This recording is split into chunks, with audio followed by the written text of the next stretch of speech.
Bonjour et bienvenue. L'entretien d'embauche pour devenir enseignant, c'est un moment clé, un vrai tournant.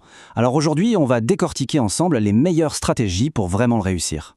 On le sait, cet oral peut faire un peu peur. On se sent jugé, la pression monte. Mais la bonne nouvelle, c'est qu'avec une bonne préparation, on peut transformer ce stress en une force, en une vraie confiance en soi. Alors, pour nous guider, on a découpé ce parcours en 5 grandes étapes. D'abord, on verra comment se positionner face au jury. Ensuite, on se penchera sur les questions qui nous concernent personnellement, puis celles sur le cœur du métier. On abordera aussi les fameuses questions pièges, les inattendus, et pour finir, on mettra tout ça en musique avec une stratégie professionnelle globale.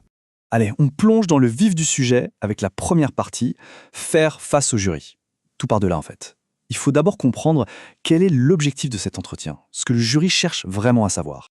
Et voilà le premier point crucial. Il ne faut surtout pas voir ça comme un test ou un interrogatoire. Non, c'est bien plus que ça. C'est une opportunité, une vraie chance de se présenter, de montrer qui on est et surtout de partager la passion qui nous anime pour ce métier magnifique. Voilà, maintenant que l'état d'esprit est posé, on passe à la deuxième grande catégorie de questions. Celle qui porte sur nous, sur notre parcours, sur nos motivations profondes. Ah, la fameuse question. Parlez-moi de vous. C'est souvent la toute première, celle qui lance l'échange. Et croyez-moi, une réponse claire et bien structurée dès le départ, ça change tout. Ça donne immédiatement le ton pour la suite. Alors, comment on structure ça? Pas de panique, il y a une trame assez simple et efficace à suivre. On commence par les bases. Nom complet, quelques infos perso. Ensuite, on enchaîne sur le parcours académique, le diplôme, la spécialisation. Et puis, c'est bien d'ajouter une petite touche personnelle, un ou deux loisirs, les langues qu'on parle. Ça dessine un portrait complet et professionnel. Et puis vient la question du pourquoi. Pourquoi vouloir enseigner? Là, les discours tout faits ne marchent pas. Une réponse sincère qui vient vraiment du cœur, comme celle qu'on voit ici, ça a un impact énorme.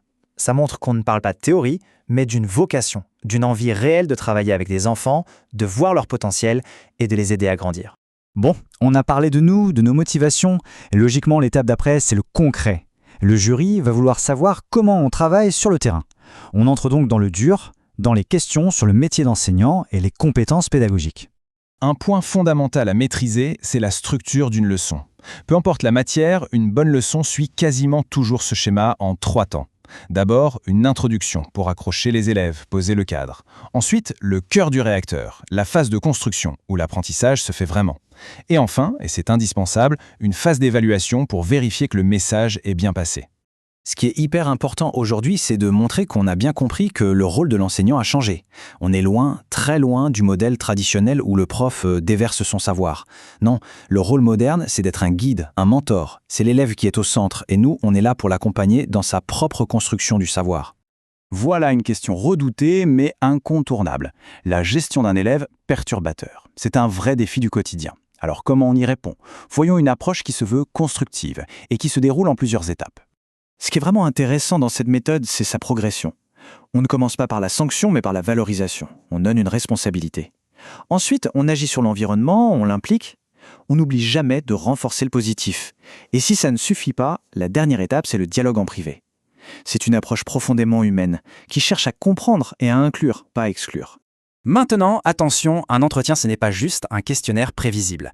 Il faut s'attendre à l'inattendu. Ces questions qui sortent de nulle part et qui semblent n'avoir aucun lien direct avec le poste. On va voir comment s'y préparer. Par exemple, une question sur l'actualité économique. Le but n'est pas de vérifier si on est un expert en économie. Pas du tout. Le jury veut voir si on est une personne curieuse, ouverte sur le monde qui nous entoure, si on lit, si on s'informe. Dans le même esprit, on pourrait nous poser une question scientifique pointue, même si ce n'est pas notre spécialité.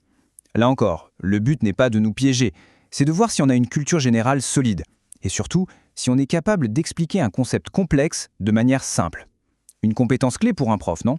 Et ça vaut aussi pour une question de littérature. Demander de réciter un vers et de l'expliquer, ce n'est pas juste un test de mémoire. C'est un excellent moyen de tester la finesse d'analyse, la capacité à interpréter, à développer une pensée critique. Bref, tout ce qu'on attend d'un bon enseignant. Donc ce qu'il faut vraiment retenir face à ce genre de questions, c'est que la réponse parfaite n'existe pas.